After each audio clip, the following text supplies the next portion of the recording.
Hey everyone, how's it going? Hope you're all doing well and staying safe as usual. So there are 174 weapon skills and mutations in Dead Cells, give or take a few. And out of this absurd number of things that enhance our runs, we definitely have our preferences as to what we feel are good, bad, and in the middle. Some we don't even use and have a lack of knowledge on. And that's why tier lists are a thing, to be able to give insight into the tier maker's perspective as to what they feel is effective and what they feel isn't. There are patterns you can see in Dead Cells tier list though. For example, Great Owl of War is usually considered to be a really good skill, while something like the Sonic Crossbow is often considered to be kind of in the lower tiers. And one weapon I typically see in these lower tiers, which is the subject of our video today, is the Bow and Endless Quiver. Today I'm going to be starting a two-part guide on the Bow and Endless Quiver, which is a tactics-only ranged weapon dropped from the Undead Archers. The first part will be a more traditional guide as to what the B&E Quiver does well, what its limitations are, how to use it effectively, and its synergistic value.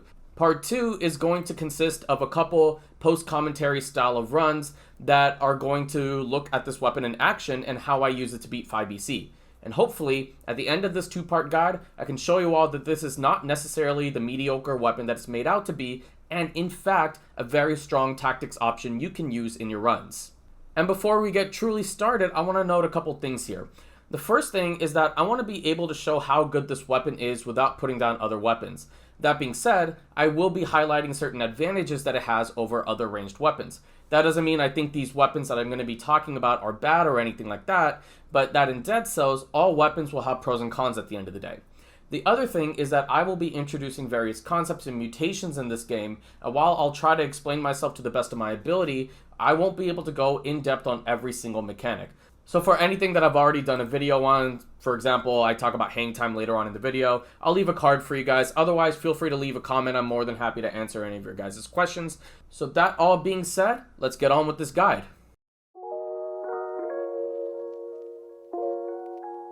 Bow and Endless Quiver, like I said, is a ranged weapon that's tactics only. And what I feel is the most important thing about it is that it does not have ammo. Meaning that you will never have to worry about managing ammo count or running out of ammo or anything like that. So you won't need to worry about boss battles or anything else where your ammo count could run out, nor do you need to worry about like using certain skills or mutations like ammo. And this weapon has a 3-strike combination. The first 2 shots are set up for the 3rd strike, which always results in a critical hit. In addition, as of version 2.4 of the game, it now leaves arrows in enemies despite the infinite ammo count, giving it additional synergy with other items and mutations. The other thing that this weapon does great is its range and breach. For those that don't know, breach is basically a brief stun on enemies. When you hit most enemies with an attack, they will be staggered back, and that allows you to either protect yourself with a shield or continue to attack and eventually kill them. With range, it has one of the longest ranges out of any ranged weapon. We're looking at things like quick bow, multiple knocks bow, magic missiles, marksman's bow, war javelin, and those really are the only ones that rival it, honestly. However, outside of the javelin, the B&E Quiver has the most breach, and of that list, quick bow and magic missiles are the only one with a quicker fire rate. This means that you'll be able to have an extended range, a quick fire rate, unlimited ammo, a crit chance, and a good breach to protect yourself.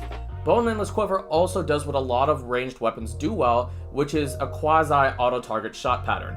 That means that it doesn't automatically target the nearest enemy like Electric Whip or Magic Missiles, but similar to weapons like the Quick Bow, you'll be able to fire up or down and hit certain enemies that you want to. So things like Buzz Cutters, Kamikazes, Rancid Rats, etc. are very weak to this type of weapon. However, when we are talking about this weapon, it's really important that we address some of the problems with it.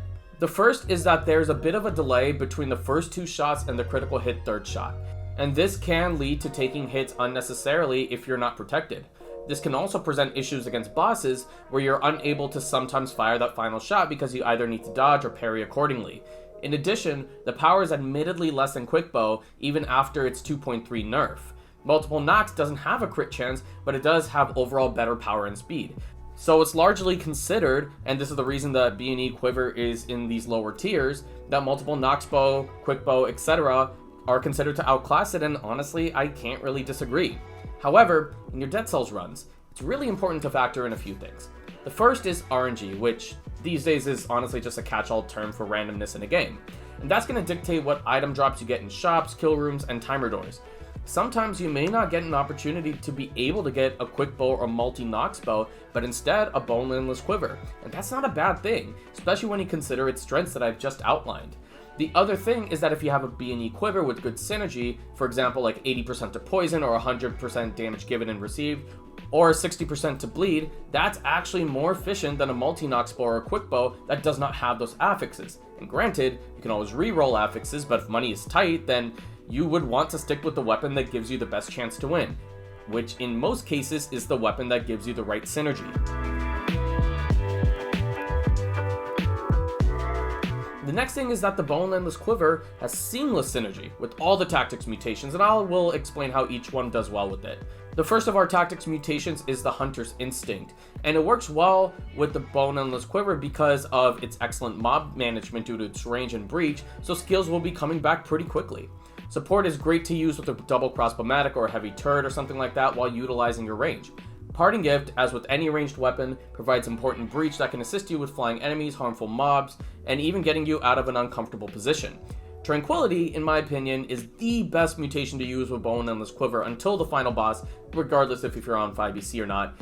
And that's because a Bone Endless Quiver's really long range, and with Tranquility, if you're a certain distance away from an enemy, then you do more damage. And sometimes you'll end up getting no-look kills because of that, and not even sometimes, a lot of times. And it ends up becoming a really important thing if like you're cursed and then you just want to keep firing away because there's a really long platform. It's very, very helpful with Tranquility.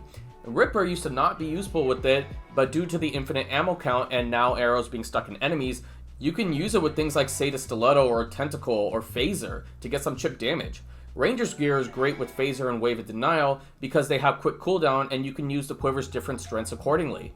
Networking now works with this weapon due to arrows now being stuck in enemies. Crow's Foot is generally a great ability, but with Quiver it actually slows down enemies like Rampagers and Slashers, enabling you to take down high intensity mobs with ease. And we were talking about one of the problems of the Bone Endless Quiver being the fact that between the second and third shot there's a very slight delay that can get you hit. Crow's Foot helps out with that. It mitigates some of the issues. Tactical Retreat, which in my opinion is a pretty trivial mutation, even works here because you're slowing down enemies, and slowed enemies are really good with the Bone Endless Quiver. Acrobatipack is also a great choice because you can equip a shield in the secondary slot while having a carbine, Hokuto's bow, firebrands, throwing knife, etc. in the backpack slot.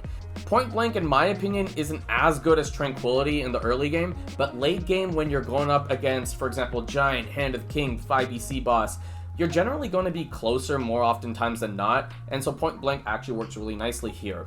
And finally, Barb Tips is now an excellent choice due to the arrows being stuck in enemies. You get even more damage off, and arrows will be constantly stuck, so you can just keep recycling over and over again. So yeah, I mean, I went through every single tactics mutation here, and that may have been overwhelming or too quick for some of you. But the point is, the Quiver is one of the only weapons in the game that can synergize easily with all of its stat-related mutations as well as it does. And not only that, it works so well in both the shield and shieldless context due to a variety of factors. Shieldless runs tend to utilize a lot of support from the main weapon on tactics such as Hokuto's bow, carbine, etc. That means you're getting a lot of damage off really quickly, and you won't have to worry about waiting for ammo to return or needing a skill that gives arrows back. And with shields, using something like a knockback shield will send enemies flying while utilizing Tranquility. Shield runs don't give us much DPS, but that can be mitigated through efficient play and utilization of the backpack slot. So let's talk a little bit about what works well with this weapon. So as far as support weapons for the Bone Endless Quiver, you really can't go wrong with any of the general supports. So these are like the Hokuto's bow, Alchemic Carbine, Firebrand, Throwing Knife, Ice Bow, Ice Shards, Ward Javelin, Boomerang, and Frost Blast. And I probably missed a couple, but the general ones. And the listed weapons can also be put in the backpack slot while using Acrobatipack, but if we also consider the backpack, we can also include Fire Blast, Lightning Bolt, and Electric Whip due to their improved backpack utilization. You can also use all the tactic shields, which are the Parry, Knockback, and Thunder Shield. And Thunder is definitely the best with the Bone Endless Quiver because it's like the best shield in the game overall. But if you aren't on 5EC or haven't unlocked it yet, Knockback and Parry Shield are excellent alternatives. Parry Shield is really good at dealing with projectile enemies, and it's just like a pretty decent shield overall. And Knockback can actually send enemies flying, as I said earlier, while utilizing that defensive utility that Bone Endless Quiver synergizes with really well. With skills, any tactic skill that emphasizes range is awesome. Great Owl of War is a fantastic skill, but that's really a good skill with any sort of build. Wave of Denial, I would say, is the best skill with this weapon. It gets you out of perilous situations while allowing you to maximize your tranquility damage. In addition, you can use any of the turrets, and I really like Barnacle and Double Cross Thematic because of their huge range. Wolf Trap and Crusher can also mitigate Bone Endless Quiver's issues due to trapping and slowing enemies, which lets you escape if you mess up on a shot or are delayed on the third hit critical strike. Smoke Bomb is surprisingly good with this weapon, and I know a lot of you are thinking, why Smoke Bomb? It's kind of mediocre. But the thing about Smoke Bomb is you have to remember what it does at the end of the day, which is that you become invisible, and when you strike, you actually do an increased amount of damage. But the increased amount of damage doesn't actually matter. The invisibility is really nice for two reasons. The first is that you can actually position yourself to utilize Tranquility, Barb Tips, etc., and not ever come close to getting hit by a violent mob. You position yourself, which is the entire point of tactics. The other thing with Smoke Bomb is that it has a lot of after effects, meaning that in boss battles you'll be able to inflict things like poison, bleed, burn, inflammable oil, things like that, and you can actually use it to your advantage, because if you have like an 80% to poison, a Smoke Bomb creates a toxic cloud after the effect ends, then you have increased damage on top of being invisible. Now, in respect to bosses, I would say the context is a little bit different. I'd say that the first two bosses are typically fine with whatever mutation set you're typically running. But with Hand of the King or the final 5 EC boss, you want to use mutations that complement shorter range. Barb Tip, Support, and Point Blank, along with end stage mutations like Disengagement and Emergency Triage, are all great choices. Keep in mind though that some bosses like Concierge or Conjunctivius' tentacle phases are really timing dependent, and using something like a Crow's Foot can mess you up if you need a parry or dodge or something like that. But it really shouldn't be that much of an issue if you just pay attention and just keep focused the entire time. Here is my point to all of this. Bone Endless Quiver is an insanely diverse weapon that does so many things really well. You might interpret this video as me putting this weapon over its peers, but that's not really what I'm trying to accomplish here. Like with Multiple Nox Bow, I think it's far better, but also in my opinion, it's also the third best weapon in the game next to the Explosive Crossbow and Meat Skewer, and Quick Bow overall does way better against bosses. But Bone Endless Quiver is a good jack-of-all-trades weapon that can do so many things really well and won't make you need to change your mutation set if you're insistent on going with a ranged build. It synergizes well with all tactic support weapons and skills while being able to work in both the short and long-ranged context. It makes use of hang time and is complemented very well with defensive mechanics, and the overall message is not that the Quiver is the best weapon in the game or anything like that, but as I said in the start of the video, it is far better than what the general consensus considers it to be. And I hope that you have a new perspective after hearing me out. Thank you all for joining me, and I hope that you were able to learn how to use the Bone Endless Quiver more effectively.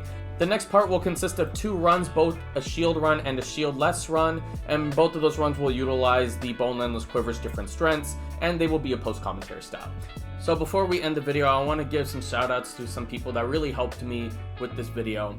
I want to point out particularly 2 Reddit users that helped me understand that Bone Endless Quiver, as of 2.4, actually has arrows stuck in enemies, and that helped me write a large portion of this guide and really made me realize that Bone Endless Quiver works with all the tactics mutations. So that is u/Copperhead and u/Voipel. I hope I'm saying that correctly.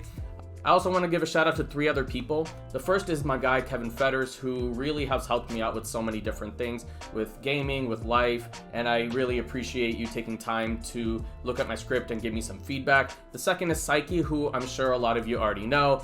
My guy has reached so many subscribers in such a short amount of time. I could not be more proud of him. I actually have a video with him on his channel where we talk about dead cells and mental health. Thank you for looking at the script and just helping me kind of figure out some stuff. And the last is Vord, who is a Dead Cells speedrunner. I'll leave a link to his Twitch and his YouTube, and he also helped me with that scripting process. So thank you to everyone who helped me out during this video.